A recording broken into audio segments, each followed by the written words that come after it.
on entend dans notre enfance une multitude d'injonctions, c'est-à-dire de phrases qui pourraient nous définir. Et sur cette multitude d'injonctions qu'on entend, on va inconsciemment en sélectionner quelques-unes auxquelles on va apporter du crédit. Et on va finir par tout simplement, tout naturellement, croire que nous sommes ces injonctions. Par exemple, on peut entendre « Qu'est-ce que tu es fiable ? On peut vraiment compter sur toi. » Et donc je vais me mettre à croire que je suis quelqu'un de fiable, quelqu'un sur qui on peut compter. Je peux entendre tu seras jamais bon à rien, tu n'arriveras jamais nulle part. Et je peux me mettre à croire à cette version et m'identifier à cette version. Une fois que je suis projeté dans mon monde d'adulte, je vais passer le plus clair de mon temps à essayer de nourrir ce personnage de fiction créé de toutes pièces par ces injonctions.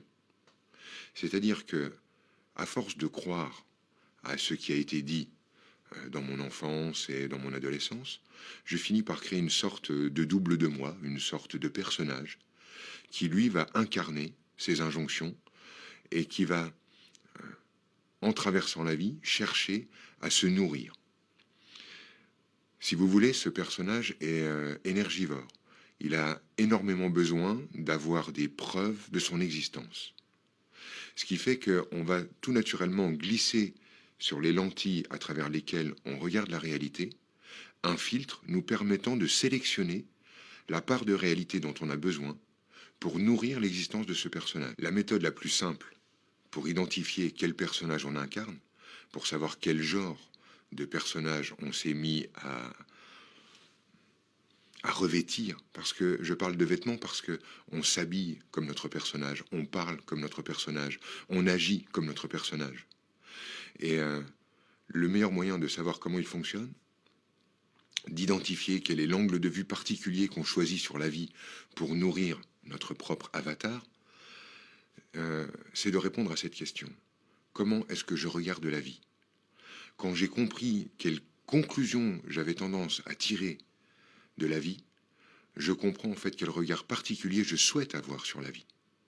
Si je réponds à la question « je regarde la vie de façon à ce que la vie me prouve que », si je complète cette phrase, je comprends l'existence de mon personnage.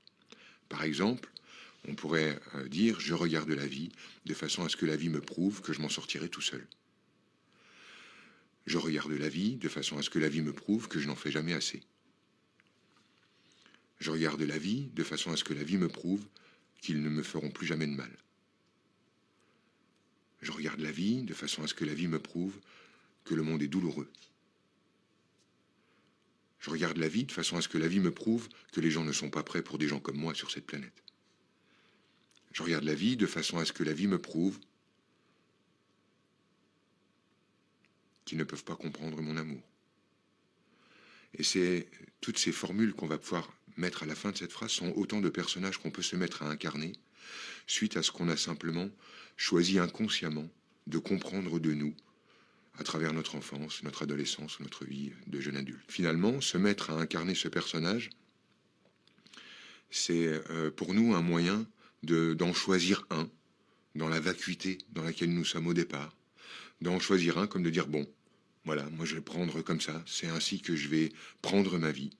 Et on se met tout naturellement, quotidiennement, à nourrir ce personnage, puisque nous sommes complètement identifiés à lui.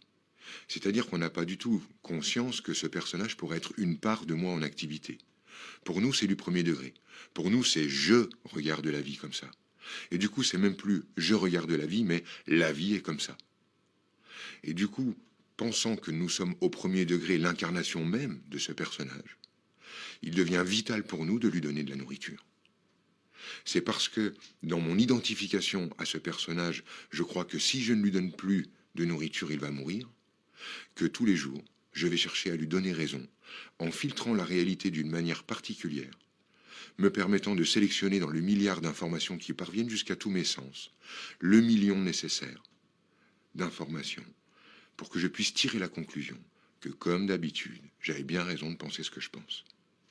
C'est-à-dire que je souhaite, inconsciemment, corroborer mon système de plus en plus, de plus en plus, de plus en plus.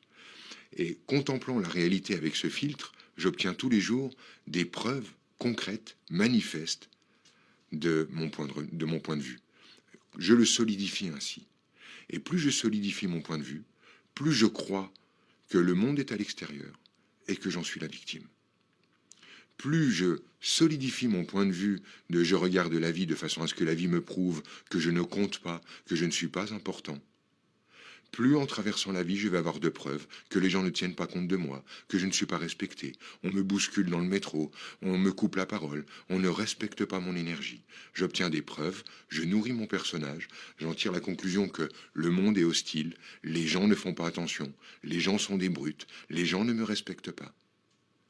Et tirant conclusion après conclusion, je peux à nouveau avoir raison et ainsi accumuler cette fausse énergie qui ne nourrit pas dans mon personnage. Si je parle d'une fausse énergie qui ne nourrit pas, c'est parce que cette énergie est une énergie qui ne s'adresse pas réellement à moi, mais au personnage que j'incarne. Et du coup, tout l'amour, toute l'attention, toute cette énergie que j'attire par mon attitude dans la vie ne fait que attirer de l'attention et donc de l'énergie ou de l'amour sur mon personnage, mais moi qui suis bien à l'abri derrière, je ne reçois rien. Le vide reste vide. Et j'obtiens donc une fausse compensation pour mes efforts en étant victime. J'obtiens cette fausse compensation pour mes efforts en devenant le héros qui s'en sort malgré tout. Mais cet amour ne vient jamais réellement remplir la vacuité, le vide, le sentiment de ne pas être plein qui habite les humains de cette planète. Ça engage un mouvement perpétuel. Ça engage une quête. Tous les jours, je dois trouver une solution, quel que soit le personnage que j'incarne, pour obtenir une preuve qui justifie son existence. À travers ma propre expérience, je me suis mis tout naturellement à incarner un personnage qui pouvait être abandonné s'il ne donnait pas les preuves qu'il n'était pas dangereux. Donc je devais regarder la vie de façon à ce que la vie me prouve que j'étais un homme doux, que j'étais un homme sain, que j'étais un homme fiable, que j'étais un homme profond, que j'étais un homme sincère, que j'étais un homme droit, probe, honnête, engagé, constant. Et en dessous de ce désir-là, il y avait le permanent désir de prouver que j'étais moins pour pouvoir tous les jours faire l'effort de me sentir plus. C'est-à-dire que je pensais qu'on allait m'abandonner si tous les jours je ne prouvais pas que j'étais du bon côté, du côté des gentils, du côté de ceux qui font bien, de ceux qui sont dans l'amour, de ceux qui partagent, etc., etc. Ce qui a réellement tout changé, c'est lorsque j'ai compris que je ne regardais pas la réalité, mais ma réalité. C'est ça, en fait, pour moi, le chemin vers l'autoresponsabilisation. Ce qui a vraiment transformé mon point de vue sur l'existence, c'est de comprendre que je n'ai jamais, au grand jamais, contemplé l'existence, mais mon existence. Le filtre à travers lequel je regarde la vie fait que je ne regarde pas la vie, mais bel et bien ma vie. Elle est taillée sur mesure, par moi et pour moi, de façon à ce que je puisse me connaître et faire l'expérience de la personne que j'ai envie d'être. Et lorsque je souhaitais être ce personnage-là, la vie ne m'a jamais empêché de faire ça. La vie ne nous met pas des bâtons dans les roues. La vie est toujours d'accord avec nous. La vie veut pour moi ce que je veux pour moi. Et lorsque je souhaitais être un personnage qui était constamment insatisfaisant et qui devait faire la preuve de sa valeur, la vie me laissait jouer ce jeu-là avec elle. Seulement, un obstacle se dresse. L'idée pour moi, c'était de me connaître plus profondément, mais je ne peux pas être conscient de choses qui sont inconscientes chez moi. Par définition, l'inconscient doit rester non conscient.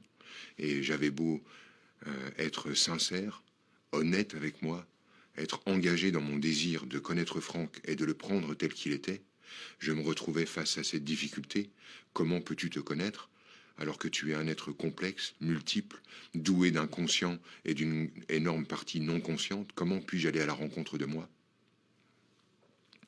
Et là, j'ai trouvé cet outil formidable qui était sous mon nez, qui est la présence de l'autre. J'ai compris que l'autre était le chemin qui allait de moi vers moi. Pour vous donner une idée, je donne cette image. Nous sommes comme une bulle de savon. Imaginons que notre champ électromagnétique, notre aura, notre signature vibratoire ou simplement la chaleur que l'on dégage, appelez ça comme vous avez envie, la sphère que nous sommes, lorsqu'elle rentre en relation avec une autre sphère, se forme une paroi plane entre ces deux sphères, comme deux bulles de savon qui viennent se coller l'une à l'autre. Lorsque vous voyez deux bulles de savon se coller l'une à l'autre, une paroi plane se forme entre les deux sphères. C'est la même chose lorsque ma bulle rencontre la bulle d'un autre. Ce que nous avons en commun, c'est la paroi plane entre nous. Le reste de sa sphère me reste inconnu. Je ne connais pas l'autre dans sa totalité. Ce que je perçois de lui, c'est simplement ce que nos deux bulles ont en commun, la surface que nous partageons.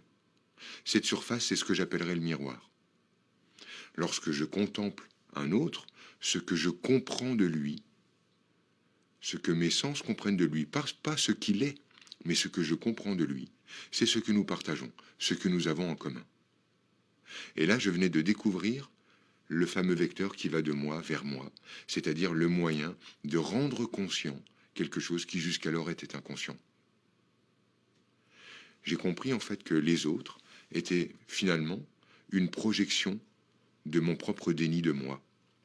Les autres étaient simplement un reflet de moi dans ce que je percevais d'eux. Ça m'a demandé de l'honnêteté et de l'humour, mais j'ai commencé tout doucement d'accepter que l'autre soit mon reflet et que je sois simplement face à une part de moi qui n'était pas consciente. Je crois que nous avons refoulé dans notre non-conscient tout ce qui ne nous plaît pas, tout ce qu'on ne s'autorise pas à être. Et finalement, on va à la rencontre de soi dans le monde. Lorsque ma bulle de savon est tronquée par la présence d'un autre, c'est-à-dire qu'une surface plane se forme par la présence d'un autre, il peut être agréable d'imaginer que la présence de tous les autres humains autour de moi, tronquant ma sphère en autant de facettes, forme ce fameux joyau multifacette qu'on sait être l'humain. C'est ça le diamant à facettes d'un humain. Nous sommes taillés magnifiquement par la présence des autres. Et c'est cette rencontre avec l'autre qui nous rend magnifiques, mais surtout qui nous donne cette information. Voilà ce que tu es, voilà comment tu te comportes, voilà la personne que tu es. Pour intégrer ça, ça nécessite de l'honnêteté et de l'humour. C'est ce qui va me mener à mon humanité. Finalement, j'ai vu que devenir responsable de ma vie, c'était simplement tomber amoureux de moi-même. C'est ça que ça a produit.